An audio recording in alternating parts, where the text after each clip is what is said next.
আজকে সকালবেলা ইনস্টাগ্রামের একটা ভিডিওতে দেখলাম যে একটা ছেলের বিয়েতে তার মা তাকে জড়িয়ে ধরে কাঁদছে।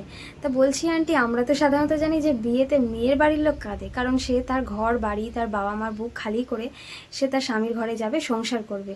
তা আপনার কোন দুঃখে কান্না পাচ্ছে আমি তো ঠিক বুঝলাম না। না মানে ঘর জামাইয়ের ব্যাপার থাকলে তাও না হয়, কিন্তু ঘর জামাইয়ের ব্যাপার তো নয় না। মানে আমি এটা অনেক জায়গায় দেখেছি, আর এমনকি আমার বিয়েতেও সেম জিনিস ঘটেছে, আমি শুনেছি। আসলে এইসব শাশুড়িদের মাথায় একটাই টেনশন থাকে, কি জানো, যে হয়তো বৌমা আসবে আর আমার থেকে আমার ছেলেকে কেড়ে নেবে। আর আন্টি, আপনি যদি ভেবে থাকেন যে আপনার ছেলেকে আপনার বৌমা এসে আপনার থেকে কেড়ে নেবে, তাহলে তো বলবো আপনার ব্যবহারের উপরে আপনার সন্দেহ আছে, যথেষ্ট সন্দেহ আছে।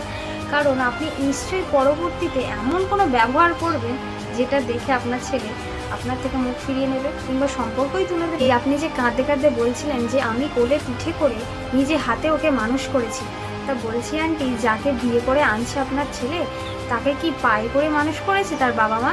নিশ্চয়ই নয়।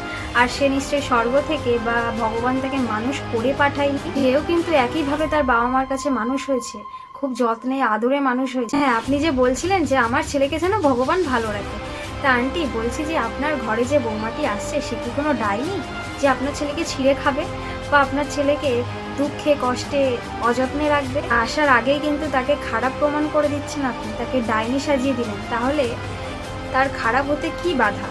আর ডাইনি সাজতেই বা কি দোষ, বলুন?